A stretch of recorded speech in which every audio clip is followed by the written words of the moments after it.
गिरी टूडल के इस प्लेटफॉर्म पे आपका बहुत बहुत स्वागत है। लैंग्वेजेस में अगर आपको यूनिट टेस्ट में अगर अच्छे मार्क्स स्कोर करना है तो आप कौन कौन सी चीज़ों को फॉलो करो, क्योंकि लगातार क्वेश्चन आता है कि सर लैंग्वेजेस में मैं बहुत ही ज़्यादा मेहनत करता हूँ फिर भी मुझे मार्क्स नहीं मिलते। तो दोस्तों उसके हो सकता है कि आपकी मेहनत जो है वो अलग डायरेक्शन में चल रही हो, इसकी वजह से आपको मार्क्स नहीं मिल रहा होगा। तो यहाँ पे मैं कुछ चीज़ें बताने वाला हूँ, अगर आप इन चीज़ों को अगर आप फॉलो करते हो तो लैंग्वेजेस में भी आप बहुत ही अच्छा मार्क्स स्कोर कर सकते हो अगर आप 9th और 10th के स्टूडेंट हो। पर सबसे पहले मैं आपको बता देना चाहता हूँ कि भाई याद से हमारे इस चैनल को फॉलो कर लो,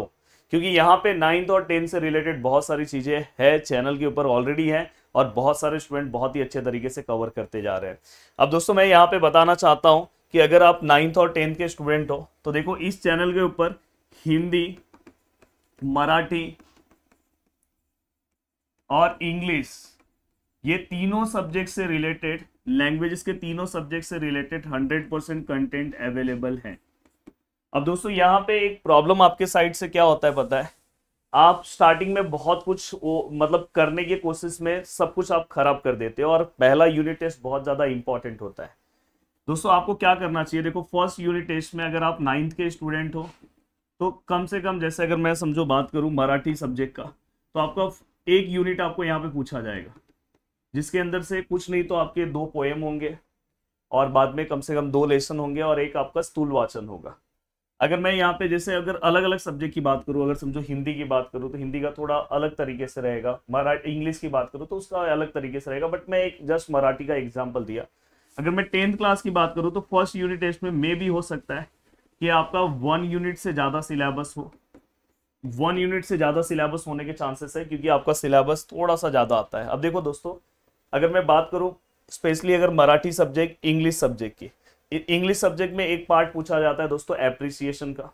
जो हमारे इस चैनल पे ऑलरेडी अपलोड है। मराठी पे अगर देखेंगे तो यहाँ पे भी आपको एप्रिसिएशन पूछा जाता है। हर एक एप्रिसिएशन इजी ट्रिक के साथ कैसे लर्न करना है हमारे इस चैनल पे अवेलेबल है, आप जाके सर्च करो, अपने एप्रिसिएशन का नाम डालो, आपको तुरंत मिल जाएगा। साथ में मैं आपको बताना चाहता हूँ कि ग्रामर, तीनों सब्जेक्ट के ग्रामर, हिंदी, मराठी, इंग्लिश के, आप 10th क्लास के जो भी ग्रामर है, चाहे आप 9th के भी स्टूडेंट हो पर आप 10th क्लास की ग्रामर फॉलो करना स्टार्ट कर दो, क्योंकि सेम आपको ग्रामर 10th क्लास की तरह ही आता है। अगर जो 10th क्लास में ऑलरेडी स्टूडेंट पहुंच चुके हैं उनको ऑलरेडी पता है कि 9th क्लास में जो चीजें उन्होंने ग्रामर को फॉलो किया था वैसा सेम ग्रामर 10th क्लास में आ रहा है। हाँ हो सकता है कि आप में से बहुत सारे लोगों ने 9th क्लास में ग्रामर न फॉलो किया हो, तो भाई करना स्टार्ट कर दो। कम से कम आप 10 दिन का टाइम ग्रामर के लिए दो, रेगुलर आप 2 आवर्स का टाइम दो, और हमारे इस यूट्यूब चैनल पे सभी चीजें आप नीचे कमेंट करो, अगर कुछ नहीं मिल रहा है तो हम आपको प्रोवाइड कर देंगे।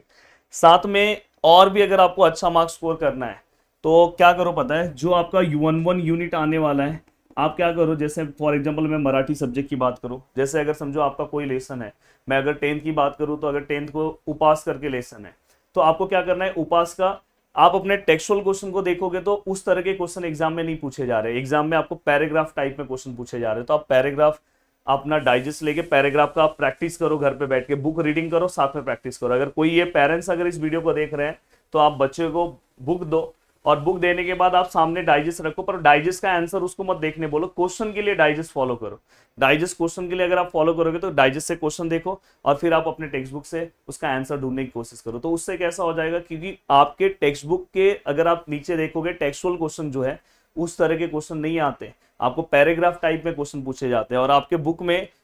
चाहे आप हिंदी, मराठी, इंग्लिश कोई भी पार्ट लोगे तो उसके अंदर आप देखोगे बीच बीच में कुछ ग्रामर्स के क्वेश्चन है। जैसे अगर मैं बात करूं हिंदी में तो आपको अव्यय बीच में पूछा होगा, हो सकता है कि अव्यय का वाक्य में प्रयोग करो। जैसे अगर समझो वाह ये लिखा है हिंदी के लिए, जैसे अगर समझो यहाँ पे मैंने लिख दिया वाह, चलो इसका वाक्य में प्रयोग करके बताओ, नीचे कमेंट में बताओ, देखना चाहता हूँ कौन सही कमेंट करता है। तो ये सब चीजें हैं तो उसको आपको बीच में प्रैक्टिस करना चाहिए। जैसे अगर समझो मैं मराठी की बात करूँ तो वहां पे आएगा शब्द समूहाबद्दल एक शब्द, तो शब्द समूहाबद्दल एक शब्द जो भी वहां पे लिखा है आपको क्या करना चाहिए, अच्छे से उसको एक बार क्या करना चाहिए दोस्तों, पढ़ लेना चाहिए। तो वैसे अभी देखो समानार्थी, विरुद्धार्थी, आप बोलोगे मेरे को तो समानार्थी ग्रामर आता है, भाई समानार्थी मतलब क्या होता है, सेम मीनिंग, मुझे ही पता है आपको आ रहा है,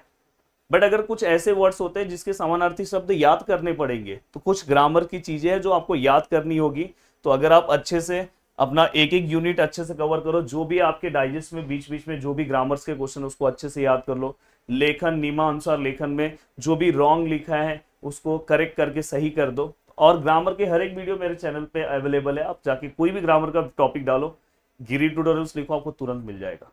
और एक तो मैंने स्पेशल वीडियो बनाया 9th और 10th के लिए, जिसमें कंप्लीट मराठी का ग्रामर है, कंप्लीट इंग्लिश का ग्रामर है, कंप्लीट हिंदी का ग्रामर है। जैसे ऐड अ क्वेश्चन टैग का क्वेश्चन आया, तो ऐड अ क्वेश्चन टैग के अब क्वेश्चंस के आपको बस आपको, मुझे पता है कि आप में से बहुत सारे लोग को ऐड अ क्वेश्चन टैग आता है, इज का आप इजंट कर दे रहे हो, हाँ, पर कहीं कहीं पे आपसे गलती हो सकती है। जैसे अगर समझो उसमें टेंसेस से रिलेटेड क्वेश्चन आते हैं तो आपको दिक्कत होने लगता है, कहाँ पे मुझे डिडंट लेना है, कहाँ पे हमें डजंट लेना है, तो वहां पे आपको कहाँ पे मुझे डोंट लेना है, तो वहां पे आपको दिक्कत हो सकता है। इसलिए आपकी चीजें बहुत अच्छी होनी चाहिए। जैसे लेट्स रन, इसका क्वेश्चन टैग क्या आएगा, आप मुझे कमेंट करके बताओ। तो हर चीजों का हेल्प एक ही है दोस्तों, गिरी ट्यूटोरियल्स। आप अच्छे से चीजों को फॉलो करो, और साथ में मराठी हिंदी इंग्लिश हो गया, science and SST and maths, उससे रिलेटेड पूरे के पूरे कंटेंट है। साथ में अभी हमने 9th और 10th के प्रॉब्लम सेट भी अपलोड करना स्टार्ट कर दिया, तो बहुत अच्छे तरीके से आप अपनी चीज़ों को कवर कर सकते हो। वीडियो को देखने के लिए दिल से thanks, thank you so much दोस्तों। मिलते हैं नेक्स्ट वीडियो में, बाय बाय, टेक केयर, जय हिंद दोस्तों।